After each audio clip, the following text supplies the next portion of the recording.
antara faedah yang bisa kita ambil dari kisah ini, agungnya kalimat tauhid, yakni syahadat la ilaha illallah Muhammad Rasulullah, yang mana timbangannya di hari kiamat lebih berat dibandingkan kesalahan-kesalahan yang begitu banyak yang dilakukan.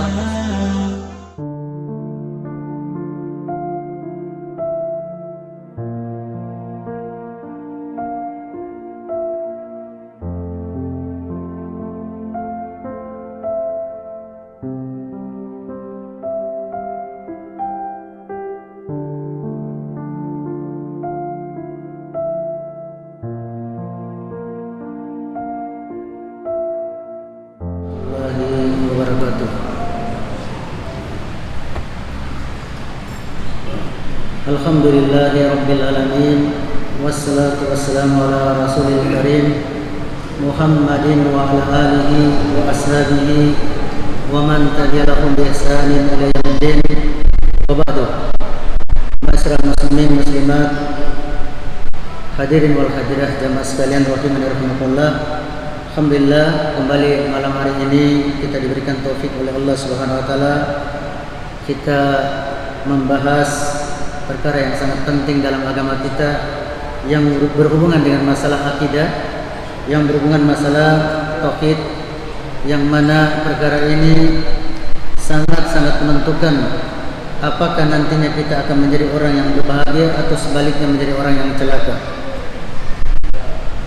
Sesuai dengan tema yang akan kita bicarakan malam hari ini adalah tentang kisah-kisah menarik yang berhubungan dengan masalah tauhid yang kita nukilkan dari kitab Fathul Majid. Kenapa kita selalu mendengarkan kisah-kisah ini?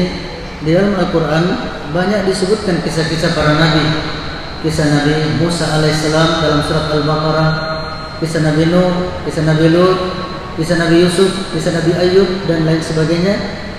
Disebutkan dalam Al-Quran kisah-kisah tersebut. Di antara tujuannya ini untuk menguatkan iman kita, untuk menguatkan iman kita, sebagaimana dalam surat Hud Allah mengatakan kepada Nabi kita Muhammad SAW, wa kullan naqussu 'alaika min anba'i rusul ma nusabbitu bihi fuadak.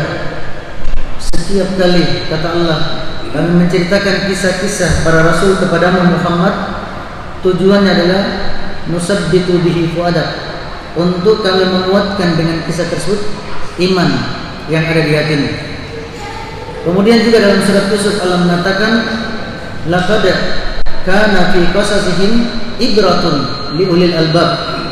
Sungguh pada kisah-kisah para nabi dan orang soleh terdapat ibrah, terdapat pelajaran atau nasihat bagi orang-orang yang berakal. Pada pertemuan kali ini kita awali dengan kisah yang disebutkan dalam kitab Fathul Majid dalam bab tentang keutamaan tauhid dan apa-apa yang menghapuskan dosa. Penulis menyebutkan sebuah kisah, yang kisah ini diambil dari kisah yang dikisahkan oleh Rasulullah SAW dalam hadis riwayat Tirmizi tentang pengadilan akhirat, tentang pengadilan yang terjadi di hari kemudian. Disebutkan dalam hadis riwayat Tirmizi, yusafu bi rajulin min ummati ala ru'usil halaik yaumil qiyamah. Kata Nabi kita sallallahu alaihi wasallam, nanti di hari kiamat ada seorang umatku yang dipanggil untuk diadili, kemudian disaksikan oleh seluruh manusia. Manusia semuanya menyaksikannya. Fayunzaru tis'atun wa tis'una sijilan. Maka orang tersebut ketika diadili, didatangkan catatan amal, kesalahan atau keburukannya, didatangkan amal catatan keburukannya. Itu disebutkan ada 99. Ada 99 buku catatan amal keburukannya. Bahkan disebutkan kullu sijil maddal basar. Setiap satu buku catatan keburukan itu sepanjang mata memandang. Orang ini diadili oleh Allah SWT, keburukannya 99 buku catatan amal, satu buku catatan amal sepanjang mata memandang, atau dosa-dosanya 99 kali sejauh mata memandang. Kemudian ditanyakan orang tersebut, atunkiru min hazasi, apakah engkau mengingkari satupun dari kesalahan yang tercatat dalam buku ini? Wa yaqulu, maka dia mengatakan, la ya Rabbi, tidak. Kemudian ditanyakan lagi, alaka uzrun atau hasanatun, apakah engkau memiliki alasan ketika engkau melakukan kesalahan ini, ataukah engkau memiliki satu kebaikan yang bisa menghapuskan keburukanmu tersebut? Maka orang tersebut tertunduk mengatakan, la, tidak ada kebaikanku, saya tidak mempunyai alasan dari dosa-dosa tersebut. Fayuqalu, maka dikatakan kepada orang tersebut, bal inna laka indana hasanatan, bahkan engkau mempunyai satu kebaikan, ya, bahkan engkau, kata Allah, di sisi kami memiliki satu kebaikan.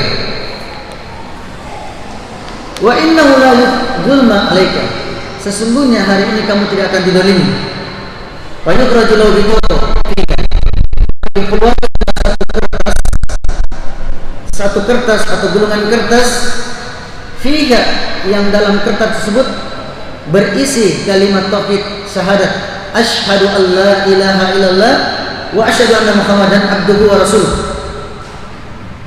Fayaqulu, maka orang tersebut mengatakan, ya Rabbi, wahai Tuhanku, ma hasihil bitoko ma hasil sijilan, apa artinya satu kartu ini dibandingkan dengan 99 catatan amal keburukanku yang sejauh mata memandang? Apa artinya satu kertas ini yang berisi kalimat la ilaha illallah rasulullah? Fayuqalu, maka dikatakan kepada orang tersebut, innaka la tudlam, hari ini kamu tidak akan didolimi. Fatudi'u sajjalatun fi kafatin wal bitaqa fi kafatin, maka ditimbanglah amalannya. Di satu tepi timbangan diletakkan kartu yang ada kalimat syahadat la ilaha illallah Muhammad Rasulullah. Di satu tepi timbangan diletakkan 99 buku catatan amal kejelekannya. Ternyata setelah ditimbang, fatasat sajjala wasakulat bitaqa, kartu yang ada la ilaha illallah Rasulullah lebih berat dibandingkan 99 buku catatan amal kejelekannya yang setiap satu buku sejauh mata memandang. Ini disebutkan oleh Rasulullah SAW dalam hadis yang diriwayatkan oleh Tirmizi, Ibnu Majah, wasaqqa Al-Albani fi Sahih Al-Jami', kemudian disahihkan oleh Muhaddis Albani dalam Sahih Al-Jami'. Apa faedah yang bisa kita ambil dari kisah yang dikisahkan oleh Rasulullah SAW ini tentang pengadilan yang terjadi di hari kemudian? Seorang dari umatnya Rasulullah SAW yang diadili, dihadirkan banyak sekali dosa-dosa dan keburukannya, tetapi ada satu kebaikannya yang bisa menandingi daripada keburukan tersebut, yaitu ketika dia hidup dia pernah mengucapkan syahadat la ilaha illallah Muhammad Rasulullah, dan dia yang membatalkan perbuatan syirik kepada Allah SWT. Yang pertama di antara faedah yang bisa kita ambil dari kisah ini, agungnya kalimat tauhid, yakni syahadat la ilaha illallah Muhammad Rasulullah, yang mana timbangannya di hari kiamat lebih berat dibandingkan kesalahan-kesalahan yang begitu banyak yang dilakukan orang tersebut setelah ditimbang. Ini menunjukkan bahwasanya kalimat tauhid, syahadat yang kita telah ucapkan, manakala kita pertahankan sampai kita meninggal dunia, itu timbangannya sangat berat, melebihi daripada kesalahan-kesalahan yang ada disebutkan dalam hadis ini. Oleh karenanya dalam sebuah hadits qudsi, Rasulullah meriwayatkan dari Tuhannya, kata Allah Subhanahu wa taala, "Lau ataitani bi qurabil ardi khataya, tsumma lakitani lam tusyriku bi la ataituka bi qurabiha maghfirah." Kata Allah Subhanahu wa taala, wahai anak Adam, jika engkau meninggal dunia mendatangi aku engkau membawa sepenuh bumi dosa, bikurabil ardi khataya, semalam yusriku bisik, tetapi engkau tidak berbuat syirik kepadaku. Dosamu bukan dosa syirik, banyak dosa tapi bukan dosa syirik. Maka kata Allah SWT, la aituka bikurabil maghfirah, saya juga akan datang kepadamu dengan sepenuh bumi ampunan. Ini faedah yang pertama, bahwasanya kalimat syahadat yang harus kita pertahankan. Jangan sampai kalimat syahadat yang telah kita ucapkan menjadi batal disebabkan karena perbuatan syirik yang kita lakukan. Kemudian yang kedua, di antara faedah yang bisa kita ambil dari kisah ini, syarat untuk mendapatkan ampunan dari Allah Subhanahu wa taala adalah selamat dari syirik baik besar maupun kecil. Kalau seandainya kita selalu berdoa, ya Allah ampunilah saya, tetapi masih kita berbuat syirik kepada Allah, Allah tidak akan mengampuni dosa kita. Ini disebutkan dalam Al-Quran, dalam surat An-Nisa, innallaha la yaghfiru ay yushraka bihi, sesungguhnya Allah tidak akan mengampuni dosa orang yang berbuat syirik kepadanya. Tetapi Allah mengatakan wa yaghfiru ma duna zalika liman yasha, Allah akan mengampuni ma duna zalika, dosa di bawah syirik, dosa selain syirik, bagi siapa yang Allah kehendaki.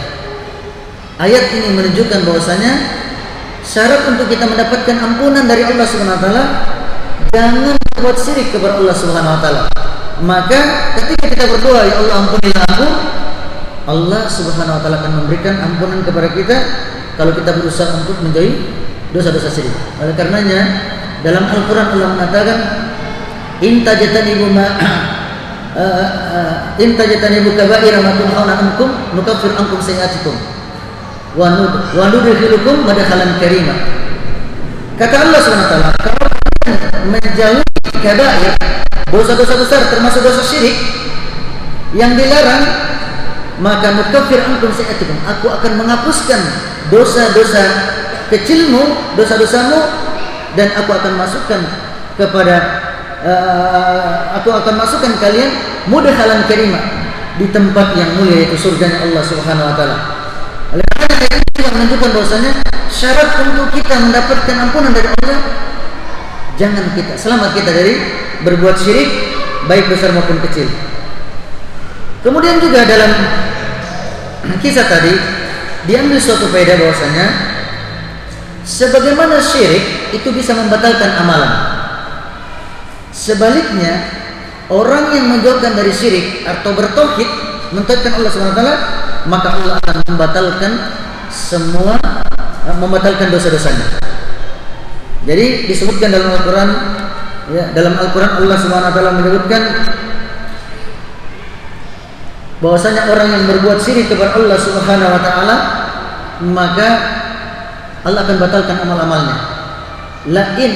Walau asyraku la habita anhum ma kanu ya'malun. Kata Allah Subhanahu wa taala, kalaulah manusia berbuat syirik, asyraku la habita anhum ma kanu ya'malun, Allah akan batalkan amal-amalnya. Salat kita, puasa kita, haji kita, zakat kita batal kalau kita berbuat syirik. Bahkan kata Allah kepada Nabi kita Muhammad SAW, la in asyrakta, hitopnya kepada Nabi kita SAW. Kata Allah, kalau kamu berbuat syirik wahai Muhammad, la yahbatanna amaluka, maka amal-amalmu akan menjadi batal, fala takunanna minal khasirin, dan janganlah kamu termasuk orang-orang yang merugi. Oleh karenanya keadilannya Allah SWT, kalau kita berbuat syirik, amal-amal kita batal. Sebaliknya kalau kita mentauhidkan Allah, dosa-dosa kita akan dihapuskan oleh Allah Subhanahu wa taala. Kemudian di antara faedah yang bisa kita ambil juga dari kisah tadi, pentingnya kita belajar tauhid, makna syahadat. Kita bersyahadat la ilaha illallah Muhammadar Rasulullah. Kita pelajari maknanya, apa yang menjadi konsekuensinya dari syahadat tersebut, dan apa yang menjadi pembatalnya. Ini penting sekali kita mempelajarinya, kemudian kita mengamalkannya. Karena apa? Allah perintahkan kita dalam surat Muhammad ayat 19. Allah mengatakan, fa'lam annahu la ilaha illallah wastaghfir li dzanbi. Fa'lam, ilmuilah, pelajarilah kalimat tauhid la ilaha illallah. Jadi kalimat tauhid itu bukan kita cuma ucapkan saja kemudian berlalu, tapi kita harus pelajari apa maknanya, apa konsekuensinya. Karena Allah Subhanahu wa taala, ya, memerintahkan kita untuk mempelajari kalimat tauhid. Surat Muhammad, perintah Allah dalam surat Muhammad ayat 19, fa'lam annahu la ilaha illallah. Pelajarilah, ketahuilah bagaimana makna la ilaha illallah tersebut. Oleh karenanya kita belajar tauhid ini termasuk ya kita mempelajari makna kalimat la ilaha illallah supaya kita bisa melaksanakan konsekuensinya. Bahkan disebutkan oleh ulama kita, salah seorang ulama tabi'ut tabi'in, Sufyan bin Uyainah rahimahullah, beliau pernah berkata, inna a'zama min ni'amillahi ala ibadihi an arrafahumullah la ilaha illallah.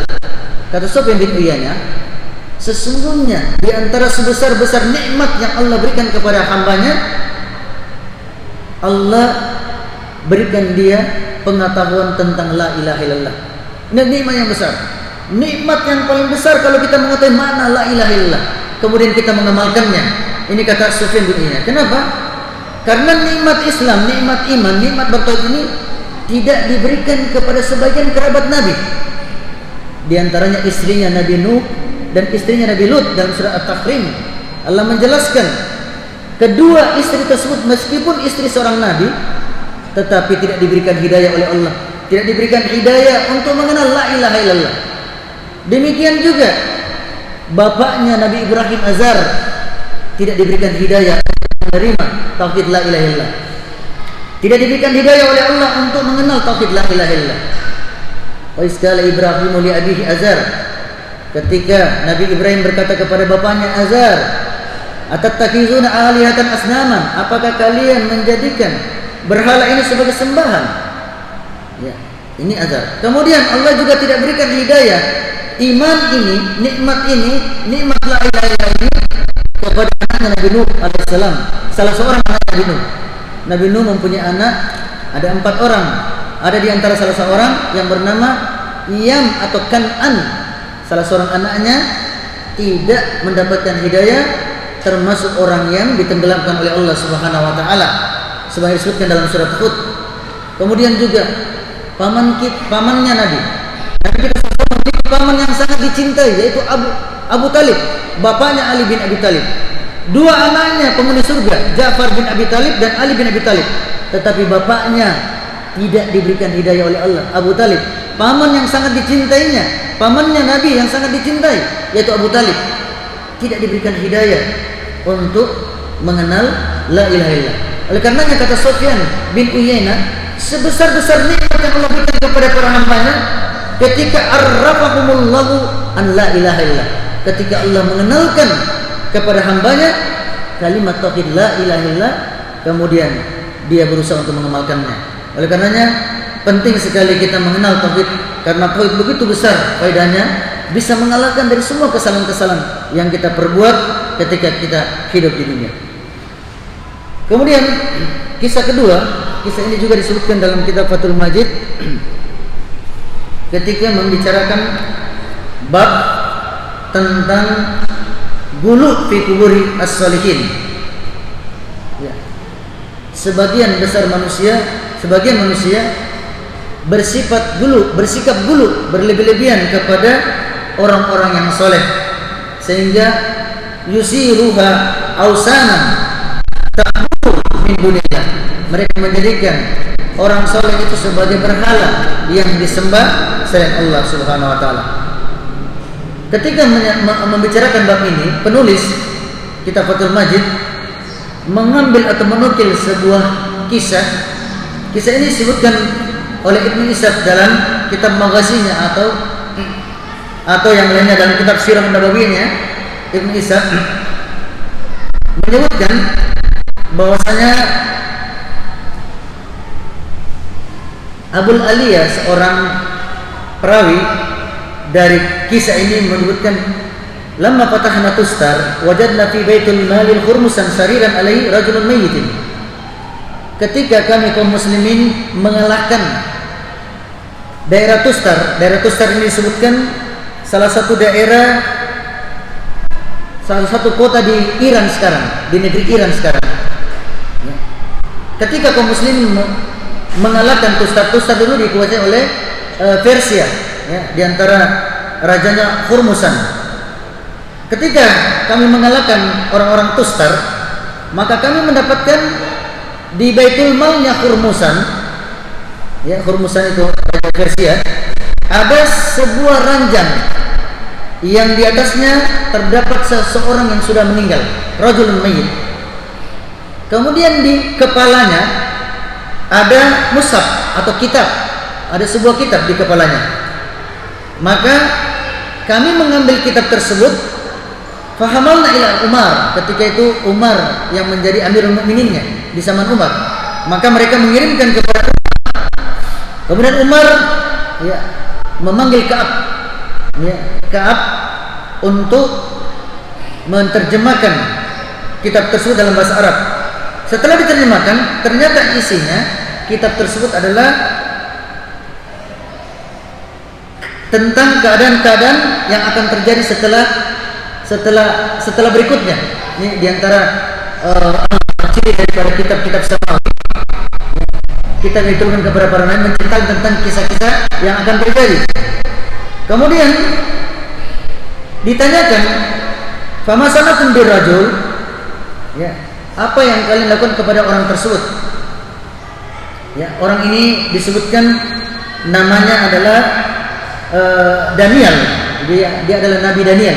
Nabi Daniel, yuqallahu Daniel. Kemudian disebutkan dia meninggal sekitar 300 tahun. Salah satunya itu atau dalam sebagian ulama mengatakan samani sana, sekitar 800 tahun ya ketika didapatkan mayat tersebut. Jadi mayat ini sudah berumur sekitar 800 tahun begitu umurnya mayat tersebut. Kemudian ditanyakan, mata ya minsi, apakah ada perubahan dari tubuhnya selama 700 sekitar 800 tahun tersebut? La illa su'irat minal faqah. Tidak ada perubahan pada tubuhnya Nabi tersebut setelah meninggalnya, kecuali hanya ada rambut yang ada di sekitar belakangnya sini, tengkuknya. Kemudian disebutkan, bagaimana kalian melakukannya kepada mayat tersebut? Maka Umar memerintahkan supaya mayat tersebut dimandikan, dikafanikan, kemudian dikuburkan.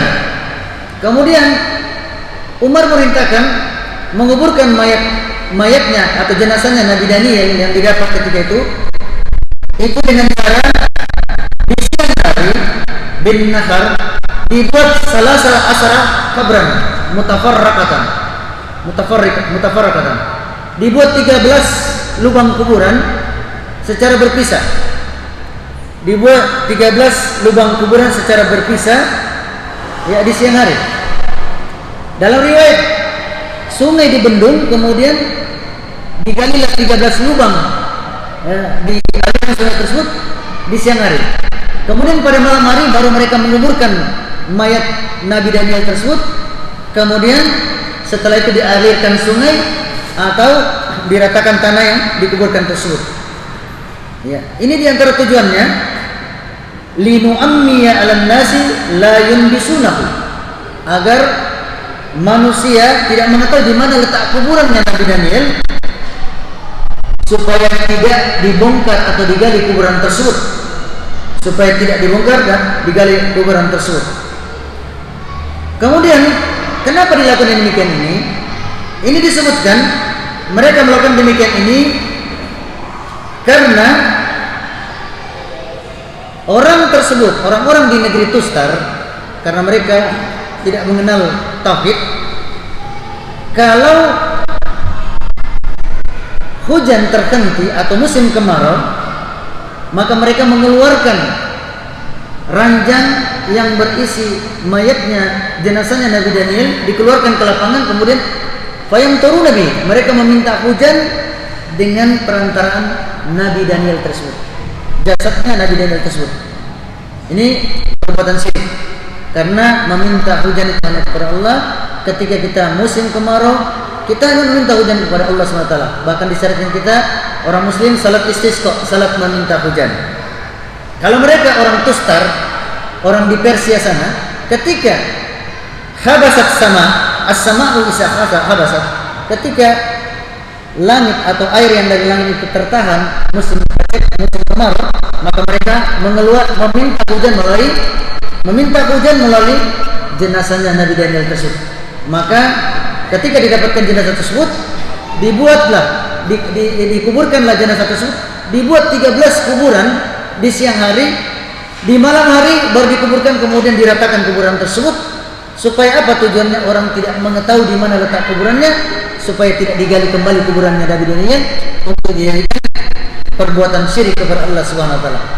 Mengapa penulis memasukkan kisah ini dalam kitab Tauhid? Karena ada pelajaran tentang tauhid di sini. Di antaranya disebutkan para sahabat Nabi dari kalangan Muhajirin dan Ansar, karena yang berperang ini adalah masih di zamannya Umar, berarti orang-orang Muhajirin dan Ansar. Ini disebutkan oleh Imam Ibnu Qayyim, selalu melakukan saddus sariyah. Saddus sariyah itu artinya menutup celah-celah atau pintu-pintu jalan kepada kemaksiatan atau kesyirikan. Ketika itu, karena ini adalah perbuatan syirik yang biasa dilakukan oleh penduduk Tustar, maka para sahabat untuk dalam rangka saddus sariyah, jangan sampai terjadi lagi kesyirikan, maka mereka menguburkan Nabi Daniel tersebut dengan cara disembunyikan di mana letak, tidak ditampakkan letak kuburannya. Bahkan disebutkan dalam riwayat sungai dibendung, kemudian digali kuburan 13 siang hari, malam hari dikuburkan di salah satu lubang tersebut, kemudian dikembalikan lagi sungai tersebut, supaya manusia tidak bisa lagi mencari di mana letak kuburnya Nabi Daniel untuk dijadikan sesuatu perbuatan wasilah atau tawassul, berbuat syirik kepada Allah Subhanahu wa taala. Inilah para sahabat selalu melaksanakan wasiat Nabi ketika Nabi mau meninggal dunia. Di antara wasiatnya beliau mengatakan, la'anal yahud wan nasara ittakhasu qubur anbiya'ihim wa salihim masajid. Semoga Allah melaknat orang Yahud dan Nasrani yang telah menjadikan kuburan para nabi dan orang saleh sebagai tempat untuk beribadah, meminta kepada kuburan dan penghuni kuburan para nabi dan orang-orang saleh tersebut. Yang kedua, di antara faedah yang bisa kita ambil dari kisah tadi, kebanyakan perbuatan syirik yang terjadi pada kalangan manusia itu adalah disebabkan karena sikap gulu, sikap berlebih-lebihan kepada orang-orang saleh, terlalu mencintai orang-orang saleh melebihi daripada kecintaan yang wajar, sehingga lama-kelamaan mereka menjadikan orang saleh sebagai tempat untuk menggantungkan nasib, bersandar kepadanya, meminta kepadanya. Inilah yang terjadi di zamannya Nabi Nuh alaihissalam. Mereka menyembah patung Wadda, Su'an, Yaghus, Ya'uqa. Itu adalah nama-nama orang saleh di kalangan Nabi Nuh. Karena cintanya orang saleh, mereka membuat patung-patungnya, sehingga lama-kelamaan mereka menyembah. Demikian juga di zamannya kaum Nabi Hud alaihissalam. Mereka juga melakukan demikian, mencintai orang-orang saleh, membuat patung-patungnya. Demikian juga orang-orang Nasrani menjadikan nabinya mereka sebagai anak Tuhan, sebagai anak Tuhan. Terlalu gulu. Padahal kita meyakini bahwa Nabi Isa alaihissalam adalah seorang nabi Allah Subhanahu wa taala. Terlalu dulu dalam mensikapi orang-orang saleh, sehingga menjadikan orang saleh seperti memiliki hak ketuhanan. Inilah yang menjadikan kebanyakan manusia di zaman sekarang ini, banyak kita lihat sebagian kita kaum muslimin menjadikan kuburan-kuburan orang saleh sebagai tempat untuk dia datang untuk beribadah, meminta keberkahan. Kuburannya para wali-wali Allah, wali songo, sebagian kaum muslim mendatanginya untuk meminta keberkahan kepada penghuninya. Kuburannya si Abdul Qadir Al-Jailani yang berada di Irak dijadikan keberkahan. Kemudian kuburannya Syekh Ahmad Al-Badawi yang ada di Mesir dijadikan demikian. Maka kebanyakan yang terjadi kesyirikan disebabkan karena yang berlebihan orang saleh. Oleh karenanya orang yang saleh itu kita memang patut menghormati karena ilmunya kita muliakan, tetapi jangan melampaui batas. Oleh karenanya kata Allah SWT dalam Al-Quran, la taghlu fi dinikum, janganlah kalian terlalu gulu dalam agama kalian. Dalam melaksanakan agama tidak perlu kita gulu, sederhana saja. Apa yang diperintahkan oleh Allah dan Rasulnya kita laksanakan. jangan kita berlebihan melampaui batas dari apa yang diperintahkan oleh Allah Subhanahu wa taala dan Rasulnya.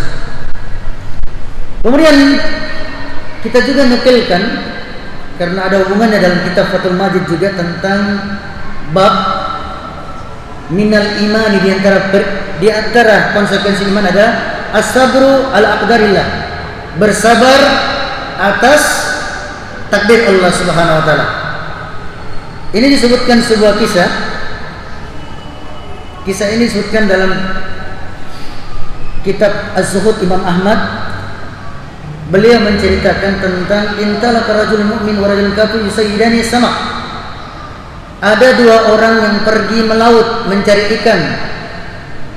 Ya, antara orang mukmin dan orang kafir sama-sama pergi mencari ikan. Fajal kafiru yalqi sabaqatahu wa yaskuru alihatahu. Ketika orang kafir membuang jalannya, dia menyebutkan nama Tuhannya, nama berhalanya, dia buang jalannya. Dia sebutkan nama berhalanya. Fayaji'u mudfakan. Ketika dia tarik jalannya, melimpah ruah isinya. Wa yalqa mu'min wa yazkurullah azza wajalla. Orang mukmin juga ketika dia buang jalannya, dia menyebut nama Allah, bismillah. Kemudian dia tarik jalannya, dia tidak mendapatkan sesuatu. Begitu berlangsung terus hatta maghibu syams, sampai mau terbenam matahari. Dari pagi begitu terus. Orang kafir ketika buang jalannya full, orang mukmin ketika buang jalannya dengan nama Allah tidak ada sama sekali. Sampai menjelang maghrib, maka ketika itu orang mukmin membuang jalannya sekali lagi, dia mendapatkan satu ekor samkatan, satu ekor ikan. Kemudian dia mengambil ikan tersebut dengan tangannya dari jalannya, fatarabat fokas. Tetapi karena dia gemetar, kemudian jatuhlah ikan tersebut di air tersebut.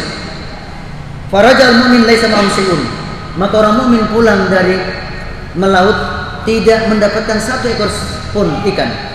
Farajal kafir, maka orang kafir pulang dari laut, wa qad intalat safinatuhu. Perahunya sudah penuh dengan ikan.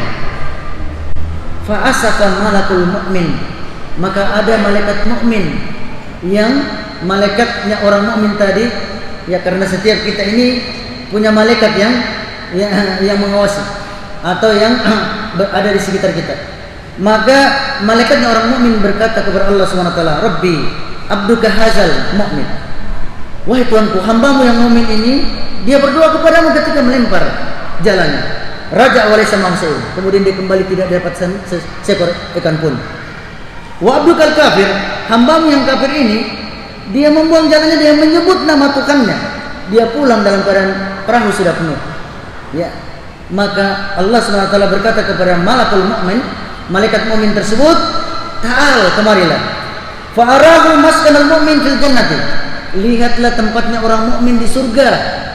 Faqala, maka ya, berkata Allah SWT, ma yadurru abdil mu'min ma asabahu ba'da an yasiru ila hasad. Tidak ada sesuatu pun yang memudaratkan seorang mukmin ketika dia sudah menempati surga tersebut. Fara'ul maskanul kafir finnar, maka lihatlah tempatnya orang kafir di neraka. Kemudian maka Allah bertanya kepada Rasul, hal an Husain asabahu fid dunya? Apakah kenikmatan yang didapatkan di dunia itu bisa menghalangi dari asap neraka tersebut? Qala, berkata malaikat tersebut, la wallahi rabbi. Tidak wahai Tuhanku, tidak mungkin. Ini disebutkan dalam kitab Suh oleh Imam Ahmad. Apa yang dikatakan dari kisah ini?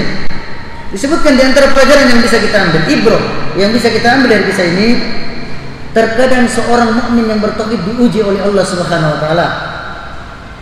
Masa kita ini bertauhid, ya, tidak berbuat syirik, kita selalu salat, tapi hidupnya kita begitu-begitu saja, Senin Kamis. Ada orang-orang kaya, orang-orang kafir, ya, tidak pernah salat, berbuat zina, minum khamr, tapi hidupnya luar biasa mewah. Ya, seakan-akan 7 turunan tidak habis hartanya.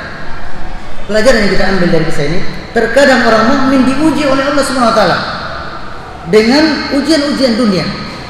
Ujian-ujian dunia, kemiskinan, penyakit dan lain sebagainya. Seperti Nabi Ayub alaihissalam diuji penyakit selama 18 tahun. Ya, Nabi kita Muhammad sallallahu alaihi wasallam diuji dengan kemiskinan.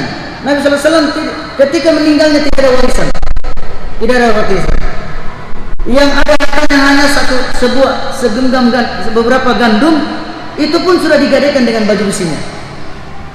Ini Nabi kita Muhammad SAW diuji dengan kemiskinan ini. Ini terkadang kita mendapatkan ujian begini bagi orang mukmin. Tetapi sebagaimana hadis Nabi bahwasanya seseorang itu akan diuji sesuai dengan tingkat keamanannya. Asabun nasi balaan al-anbiya, kata Nabi SAW. Manusia yang paling keras ujiannya adalah para nabi. Summa salihun, summa amsal fa'al amsal. Kemudian orang soleh, kemudian semisalnya dan semisalnya. Yubtalul maru ala kadri dini. Seorang akan diuji sesuai dengan kadar agamanya. Barang siapa yang imannya kuat, maka ujiannya berat. Barang siapa imannya lemah, khaffafah, maka diringankan ujiannya. Ini kata Nabi sallallahu alaihi wasallam. Yubtalul maru ala kadri dini. Seorang akan diuji sesuai dengan kadar ujiannya. Kemudian di antara faedah yang berikutnya disebutkan tempatnya orang yang bertauhid kalau dia meninggal dunia di hari kemudian adalah surga. Sedangkan tempatnya orang yang berbuat syirik adalah di neraka. Ini di antara faedah dari kisah tadi. Seorang mukmin yang bertauhid ketika dia telah masuk ke dalam surga, maka semua penderitaan yang didapatkan dulu di dunia hilang. Dia tidak pernah merasakan lagi. Disebutkan oleh Nabi SAW dalam sebuah hadis yang sahih. Kata Nabi SAW, yu'ta bi an'ami ahli dunya min ahli nar yaumal qiyamati. Didatangkanlah orang yang paling nikmat di dunia di hari kiamat, tetapi dia adalah ahli neraka. Fa yusbahu fi nari subakatan. Kemudian dicelupkan satu kali di neraka, kemudian diangkat, kemudian ditanyakan kepadanya, ya Abdullah, wahai hamba Allah, hal tara na'iman, pernahkah kau mendapatkan kenikmatan? Hal marraka marra bika khairan, pernahkah kau merasakan kenikmatan? La wallahi rabbi, tidak, wahai Tuhanku. Seorang ini, kata Nabi, dia adalah orang yang paling nikmat hidupnya di dunia, tetapi sayang dia ahli neraka. Setelah di hari kemudian dicelup satu kali di neraka, kemudian diangkat, kemudian ditanya, apa pernah kau merasakan kenikmatan? Tidak pernah. Pernah kau melewati sesuatu kebaikan? Tidak pernah. Hilang semua kenikmatan yang pernah dulu dirasakan di dunia, baru satu kali celup. Belum lagi kalau dia kekal di neraka. Kemudian disebutkan oleh Nabi sallallahu alaihi wasallam, yu'ta bi asadin nasi bu'san fid dunya wa huwa al-jannah. Kemudian didatangkan lagi seorang yang paling susah hidupnya di dunia, tapi dia adalah ahli surga. Fayusbabu fil jannati subagatan. Kemudian orang tersebut dicelupkan satu kali celupan, kemudian diangkat, kemudian ditanya, ya Abdullah, ya Ibn Adam, wahai anak Adam,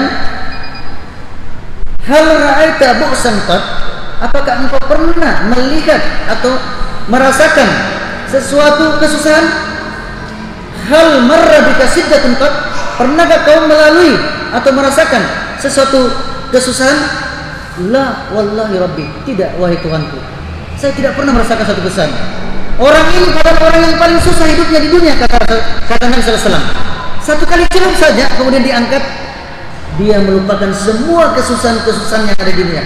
Oleh karenanya seorang mukmin yang bertauhid terkadang diuji oleh Allah Subhanahu wa taala dengan tauhidnya, dengan keimanannya. Dia mempertahankannya, maka surga baginya, yang kalau dia masuk dalam surga, semua kesusahan-kesusahan yang pernah dirasakan akan dia lupakan. Kemudian kisah terakhir juga kita sebutkan berhubungan dengan ini. Kisah ini disebutkan dalam Faidul Qadir oleh Imam Al-Munawi, menyebutkan bahwasanya Ibnu Hajar Al-Asqalani As-Syafi'i, ya, seorang ulama bermazhab Syafi'i. Beliau ini penulis banyak kitab, ya. Beliau ketika itu menjadi qadhi di Mesir, hakim agung di Mesir. Seorang hakim agung tentunya ya punya pengawal. Ketika suatu saat dia jalan-jalan ke pasar, kemudian di pasar tiba-tiba ada seorang Yahudi, dia mencegat. Ya, dia namanya seorang qadhi, hakim agung di Mesir. Dia jalan dengan kendaraan yang bagus, kemudian dengan pengawalan yang bagus. Kemudian ada seorang Yahudi di pasar, dia mencegat. Ya, seorang Yahudi penjual minyak ter, penjual minyak ter di pasar yang mencegat, ya, Ibnu Hajar Al-Asqalani. Kemudian setelah itu dia bertanya kepada Ibnu Hajar, tas'amu anna nabiyakum qala ad-dunya sijnul mu'min wa jannatul kafir. Kalian menyangka nabi kalian berkata dunia itu adalah penjaranya orang mukmin dan surga orang kafir. Ini kata Nabi sallallahu alaihi wasallam dalam sebuah hadis Bukhari disebutkan ad-dunya sijnul mu'min wa jannatul kafir. Dunia, kata Rasulullah, penjara bagi orang mukmin tetapi surga bagi orang kafir. Kemudian penjual minyak wangi ini yang bajunya berlepotan, kemudian dia berkeringat, kemudian bau badannya, ya karena dia penjual minyak, ya banyak kotoran di badannya. Kemudian Nabi kalian berkata bahwasanya dunia itu adalah penjaranya orang mukmin, surganya orang kafir. Mana penjaranya bagi kamu yang bagus demikian penampilanmu? Mana surgaku yang saya ini keadaanku demikian? Apa kata Ibnu Hajar Al-Asqalani?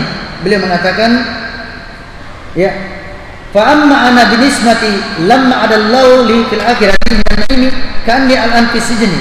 Adapun saya dan orang-orang mukmin, ya, keadaanku sekarang dan orang-orang mukmin kalau dibandingkan dengan janji Allah dari kenikmatan yang ada di surga, keadaanku sekarang ini yang bagus ini bagikan penjara bagi saya kalau dibandingkan dengan kenikmatan yang ada dalam surga. Amma anta, adapun engkau, ya, dengan keadaanmu sekarang ini yang susah payah, kalau dibandingkan dengan janji Allah, ancaman Allah bagi orang-orang kafir di neraka nanti, maka ini adalah surgamu. Karena di sekarang ini meskipun hidupmu demikian, kata Ibnu Hajar Al-Asqalani, tapi engkau masih bisa makan, masih bisa ketemu dengan istri, masih bisa bernapas. Kalau di neraka nanti tidak ada makanan kecuali makanan duri dan nanah. Kalau kemudian bisa lagi kembali sama istri dan lain sebagainya. Maka ketika itu orang Yahudi mengatakan asyhadu an la ilaha illallah wa asyhadu anna muhammadar rasulullah, langsung orang Yahudi tersebut bersyahadat, ya, menyatakan dirinya masih Islam. Apa pelajaran yang bisa kita ambil dari kisah ini? Yang pertama, seorang mukmin kenikmatan apapun yang didapatkan di dunia ini, kalau dibandingkan dengan surga yang Allah janjikan, tidak ada apa-apanya. Apa dia punya istri yang lebih dari satu, cantik-cantik, punya kekayaan, punya mobil dan lain sebagainya, punya banyak uang, ya, hidupnya kalau dibandingkan dengan kenikmatan yang Allah janjikan di surga, tidak ada apa-apanya. Bagian penjara. Adapun orang kafir, kenikmatan apapun yang didapatkan di dunia ini, atau kesengsaraan apapun yang didapatkan di dunia ini, apakah kemiskinan, kefakiran, penderitaan, penyakit, kalau dibandingkan dengan, ya, janji Allah bagi orang kafir di neraka nanti, ya, bagikan surganya orang kafir di dunia ini. Inilah menunjukkan bahwasanya orang mukmin mempunyai harapan di sisi Allah Subhanahu wa taala manakala dia selalu mempertahankan tauhidnya, menjauhkan dirinya dari perbuatan syirik kepada Allah Subhanahu wa taala, maka Allah Subhanahu wa taala akan janjikan surga baginya. Oleh karenanya Allah menekankan kepada kita, wahai orang-orang yang beriman, janganlah wala tamutunna, jangan kamu mati, meninggal dunia illa wa antum muslimun, kecuali dalam keadaan muslim. Ya ayyuhallazina amanu taqullaha haqqa tuqatih wa la tamutunna illa wa antum muslimun. Wahai orang beriman, bertakwalah kepada Allah dengan sebenar-benar takwa dan janganlah kalian mati kecuali dalam keadaan muslim. Inilah di antara 4 kisah yang dikisahkan dalam kitab Fathul Majid dan yang lainnya yang bisa kita mengambil ibrah dan pelajaran baginya, bahwasanya pentingnya kita mempelajari tauhid, mengamalkannya, dan kita harus selalu menjauhi perbuatan syirik kepada Allah Subhanahu wa taala, baik yang besar maupun kecil. Kita cukupkan dulu talim kali ini. Ada yang perlu ditanyakan masalah ini atau masalah-masalah yang lain, disilakan. Ya, terima kasih. Mungkin ada yang bertanya? Terima kasih. Assalamualaikum. Pertama saya tanyakan, kalau kita lihat sekarang sudah orang yang beragama yang mau menyembah kubur atau ada ulama-ulama besar yang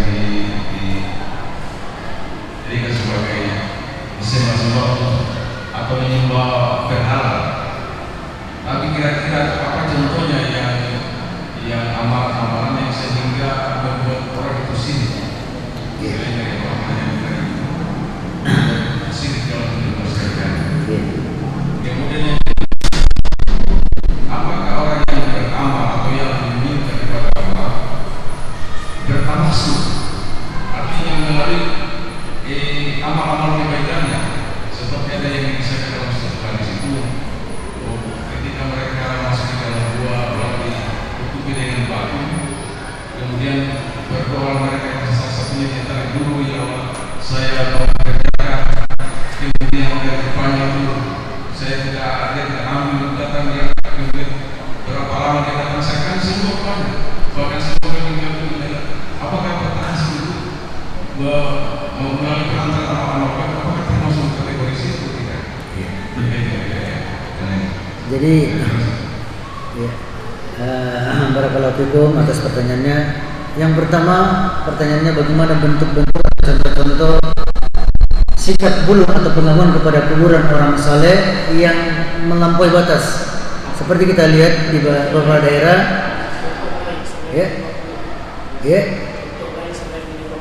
contoh lain selain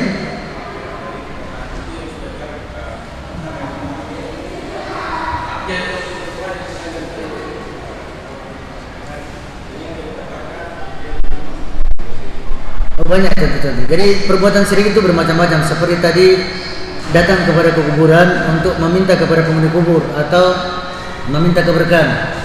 Itu diantara contoh. Contoh lain menjadikan gelang-gelang atau benda-benda tertentu sebagai sesuatu yang memiliki kekuatan gaib yang bisa menolak mudarat, bisa mendatangkan manfaat.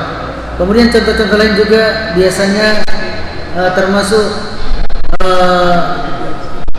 bersumpah atas selain nama Allah Subhanahu wa taala, tapi ini termasuk syirik kecil. Ini diantara contoh-contoh. Kemudian menyembelih kurban. Menyembelih kurban bukan ditujukan kepada Allah, tapi kepada jin-jin atau penghuni-penghuni lautan atau gunung-gunung. Karena kurban ini termasuk ibadah, maka tidak boleh. Atau isti'azah, meminta perlindungan kepada selain Allah Subhanahu wa taala. Misalkan orang datang kepada di pantai-pantai tertentu untuk memohon, wahai jin yang menguasai pantai, janganlah engkau memudaratkan kami, maka kami membawa tumpengan atau sesajen kepadamu. Maka itu termasuk perbuatan syirik kepada Allah Subhanahu wa taala. Termasuk juga kita masih meyakini ada pohon-pohon yang dikeramatkan, keramat yang bisa mendatangkan mudarat atau lembah-lembah tertentu, maka itulah termasuk contoh-contoh dari perbuatan syirik kepada Allah Subhanahu wa taala. Tadi tidak beruntung itu katakanlah contoh seperti ketika asing itu masih asik-asik cuci mobilnya, dia tidak padahal itu bisa Allah, dia tidak memberitahukan. Apakah itu termasuk kategori syirik atau bagaimana? Tidak. Dia misalnya kalau dia sudah tahu bahwa ini itu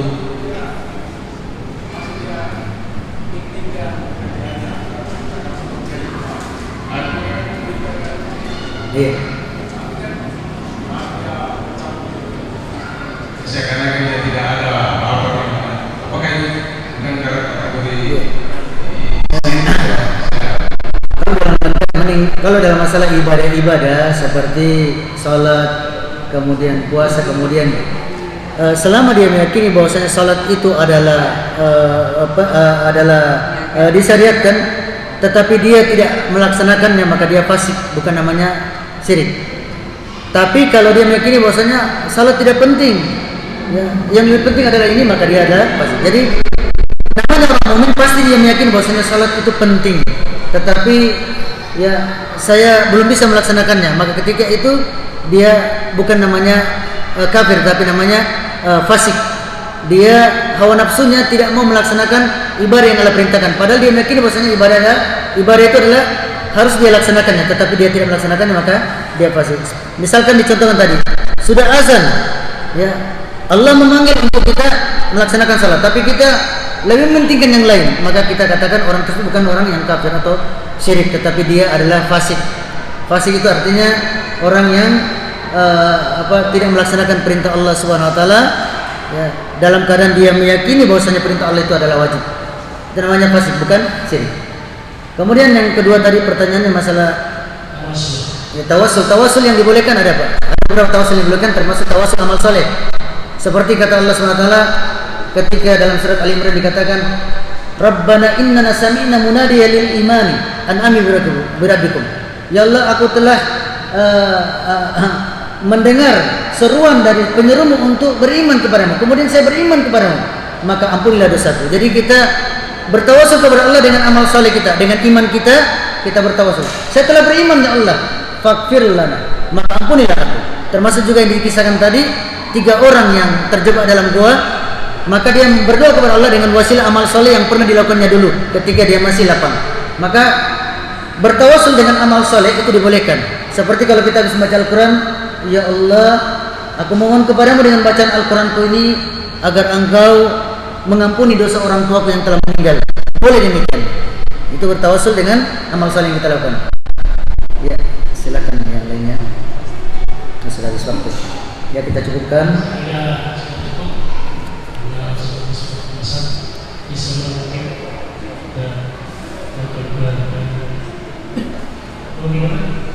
Masih ada satu pertanyaan, coba. Ayo, sekarang. Kasih dulu orang tua, saya dulu orang tua. Orang tua kita utamakan. Assalamualaikum warahmatullahi wabarakatuh. Assalamualaikum warahmatullahi wabarakatuh. Terima kasih.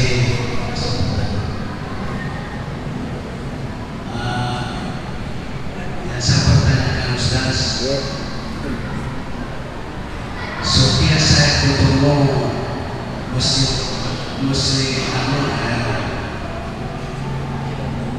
Masjidil Haram, langsung saya menangis. Kemudian dalam aktivitas beribadah selalu berdua apa perabot pertama.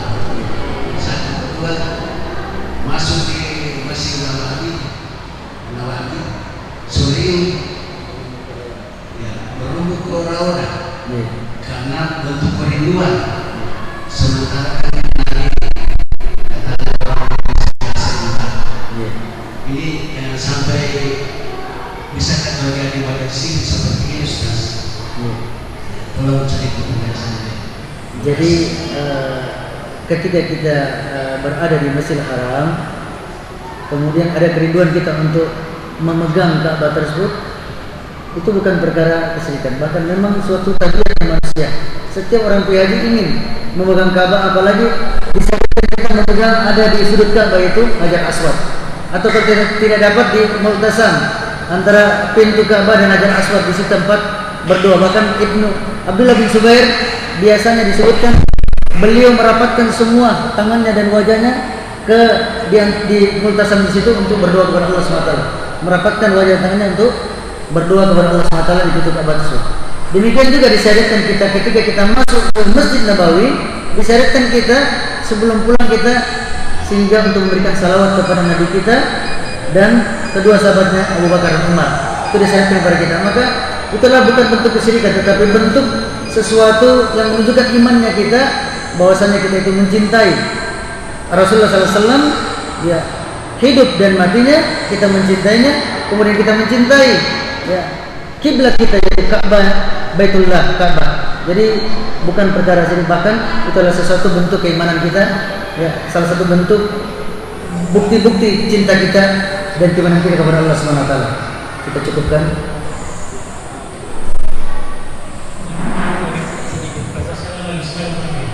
Terima kasih. Assalamualaikum warahmatullahi wabarakatuh. Assalamualaikum warahmatullahi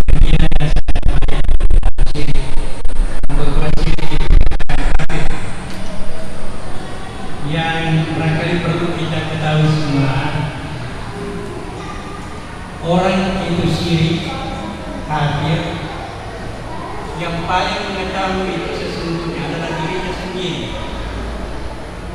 Nah, kita sekarang ini sering itu menuding orang kafir, ya itu bagaimana? Jadi saya kira ini yang menjadi perhatian bagi kita, ya, sehingga betul-betul bisa kita lebih memperbaiki. Contoh sedikit Pak, ya.